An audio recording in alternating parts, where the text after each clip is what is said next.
என்ன நண்பாஸ், எல்லாரும் எப்படி இருக்கீங்க? ஒரு சூடான அரசியல் அப்டேட் பத்தி தான் இப்போ பேச போறோம். அதிமுகவுல இருந்து இப்போ அடுத்த தலைவர் கிளம்பி வந்துட்டாரு. ஆட்டத்தையே இப்போ வேற மாதிரி மாத்தி விட்டுருக்காரு. விஷயம் என்னன்னா, நம்ம நத்தம் விஸ்வநாதன் இருக்கார்ல, அதிமுகவோட முக்கியமான ஒரு முன்னாள் அமைச்சர். அவர் இப்போ நடிகர் விஜய மறைமுகமா ரொம்ப காட்டமா விமர்சனம் செஞ்சிருக்காரு. என்ன சொல்லிருக்காருன்னா, ஒரு 10 படம் நல்லா ஓடினாலே போதும், உடனே நாம தான் சிஎம் ஆகிடலாம்னு ஏதோ ஒரு மாயையில கனவுல யாரோ புதுசா கிளம்பிட்டாங்கன்னு சொல்லியிருக்காரு. அது மட்டும் இல்லாம புதுசா கட்சி தொடங்கின உடனே நான் தான் முதலமைச்சர்னு சொல்றத பத்தி மக்கள் ரொம்ப ஆழமா யோசிக்கணும்னு வேற சொல்லியிருக்காரு.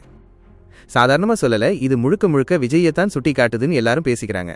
ஏன்னா விஜய் இப்போ புதுசா கட்சி ஆரம்பிச்சு அவர்தான் அடுத்த முதலமைச்சர்னு வெளிப்படையா சொல்லிட்டு இருக்காரு இல்லையா?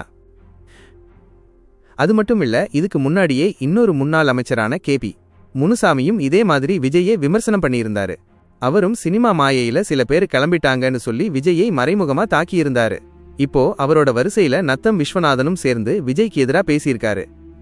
அதிமுக தலைவர்கள் இப்படி அடுத்தடுத்து புதுசா கட்சி ஆரம்பிச்ச விஜய்க்கு எதிரா பேசுறது அரசியல்ல என்ன மாதிரி தாக்கத்தை ஏற்படுத்தும்னு நீங்க நினைக்கிறீங்க?